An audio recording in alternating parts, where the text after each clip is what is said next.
Hi friends, welcome back another videos. আজকে আপনাদেরকে খুবই ইন্টারেস্টিং একটা সিস্টেম দেখাবো। এই সিস্টেমে আপনি যে কোনো ছবির উপর সুন্দর সুন্দর ড্রয়িং করতে পারবেন। যে কোনো ধরনের ট্যাটু ব্যবহার করে তার সাথে আপনার নাম বা আপনার প্রিয় মানুষের নাম ড্রয়িং করতে পারবেন। এই কাজ করার জন্য আপনি কোনো অ্যাপ ডাউনলোড করা লাগবে না, শুধু একটা ওয়েবসাইটে কাজ করতে পারবেন। তো চলুন শুরু করা যাক। শুরু করার আগে একটা কথা বলি, ভিডিওটা ভালো লাগলে একটা লাইক দিবেন এবং এই ধরনের সুন্দর সুন্দর ভিডিও পেতে সাবস্ক্রাইব করে পাশে থাকা বেল আইকনটিতে ক্লিক করবেন এবং কমেন্ট করে জানাবেন ভিডিওটা কেমন হয়েছে, এবং আপনাদের কিছু জানার প্রয়োজন হলে তা কমেন্ট বক্সে লিখে জানাবেন। কাজটা করার জন্য প্রথমে আপনার মোবাইলের ডাটা কানেকশন চালু করে নেবেন। ডাটা কানেকশন চালু করার পর সরাসরি চলে আসবেন ক্রোম ব্রাউজারে। ক্রোম ব্রাউজারে আসার পর সার্চ বক্সে লিখবেন ফটো ফটো 360 লিখে সরাসরি সার্চ দিবেন। সার্চ দেওয়ার পর এরকম একটা ইন্টারফেসে নিয়ে আসবে। ফার্স্ট যে ওয়েবসাইটটা রয়েছে এই ওয়েবসাইটটাতে ক্লিক করবেন।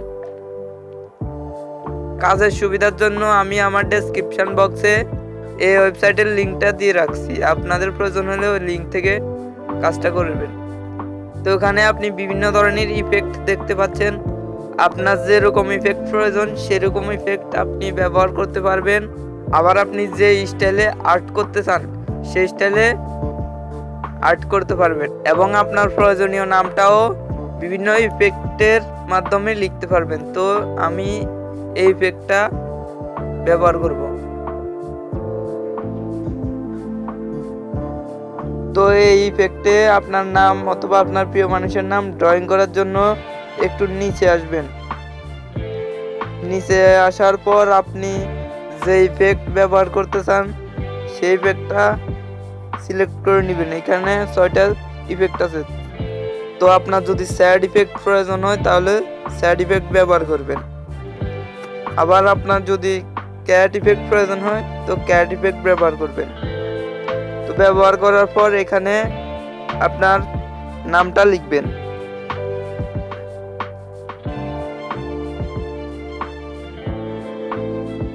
লেখার পর এখানে গো অপশানে ক্লিক করবেন। গো অপশানে ক্লিক করার পর কিছুক্ষণ সময় নেবে। তো এখানে দেখেন আমি যে ইফেক্টগুলো ব্যবহার করেছিলাম সেই ইফেক্টগুলো শো করতেছে। তো এভাবে আপনারা যে কোনো মানুষের নাম ড্রয়িং করে লিখতে পারবেন। তো ফটোটা সেভ করার জন্য এখানে সেভ অপশানে ক্লিক করবেন। সেভ অপশানে ক্লিক করার পর এখানে একটা অ্যাড আসবে। অ্যাড আসার পর এখানে ক্রস অপশানে ক্লিক করবেন। ক্রস অপশানে ক্লিক করার পর এখানে ডাউনলোড অপশানে ক্লিক। এই কাজটা করার পর আপনি ব্যাক দিয়ে বের হয়ে আসবেন। ব্যাক দিয়ে বের হওয়ার পর আপনি এখানে যতগুলা ইফেক্ট রয়েছে সবগুলা ব্যবহার করতে পারবেন। এখন আপনাকে দেখাবো কিভাবে একটা কাপে আপনার ছবি বসাতে পারবেন। তো এখানে কাপ ইফেক্টে ক্লিক করবেন।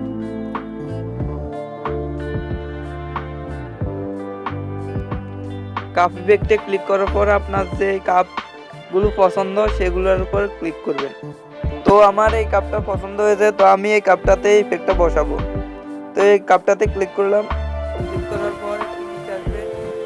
নিচে আসার পর আপনি যে ফটোটা বসাবেন কাপে সেই ফটোটা সিলেক্ট করবেন। ফটোটা সিলেক্ট করার জন্য সিলেক্ট ফটো অপশানে ক্লিক করবেন। সিলেক্ট ফটো অপশানে ক্লিক করার পর আবার এখানে সিলেক্ট ফটো অপশানে ক্লিক করবেন। ক্লিক করার পর আপনি আপনার পছন্দের ফটোটা সিলেক্ট করে নেবেন। তো আমি এই ফটোটা সিলেক্ট করে নিলাম। সিলেক্ট করার পর এখানে ডান অপশানে ক্লিক করব। ডান অপশানে ক্লিক করার পর আপলোড হওয়ার জন্য কিছুক্ষণ সময় নেবে। তো এখানে আপনাকে ছবিটা কতটুকু দিবেন সেটুকু ক্রপ করে নিতে হবে। তো আমি এইটুকু ব্যবহার করব। এইটুকু ব্যবহার করার পর এখানে ক্রপ অপশানে ক্লিক করবেন। ক্রপ করার পর এখানে গো অপশানে ক্লিক করবেন। গো অপশানে ক্লিক করার পর কাপের উপর ফটোটা বসার জন্য কিছুক্ষণ সময় নেবে। অলরেডি কাপের উপর আমার ছবিটা কিন্তু বসে গেছে, এই যে দেখেন। তো এখান থেকে আপনি ছবিটা যদি আপনার গ্যালারিতে সেভ করতে চান তাহলে এখানে সেভ অপশানে ক্লিক করবেন। সেভ অপশানে ক্লিক করার পর এখানে ডাউনলোড অপশানে ক্লিক করবেন। ডাউনলোড অপশানে ক্লিক করার পর আমার গ্যালারিতে ছবিটা এখন ডাউনলোড হয়ে গেছে। তো এভাবে আপনারা আরো অনেক ধরনের ইফেক্ট ব্যবহার করতে পারেন। এই যে অনেক ধরনের ইফেক্ট রয়েছে, তো আপনি এগুলা ব্যবহার করতে পারেন এবং আপনি চাইলে আরো অনেক ধরনের ইফেক্ট ব্যবহার করতে পারেন, যেমন হ্যাপি নিউ ইয়ার 2022। এই ধরনের ইফেক্টে আপনি ছবি বসিয়ে বিভিন্ন ধরনের ইফেক্টগুলো ব্যবহার করে নেবেন। তো আমি সবগুলা দেখাতে পারবো না কারণ আমার সময় কম, ভিডিওটা বেশি বড় হয়ে গেছে। তো আপনারা এক একটা ব্যবহার করে দেখবেন, যদি ভালো লাগে তাহলে ব্যবহার করবেন।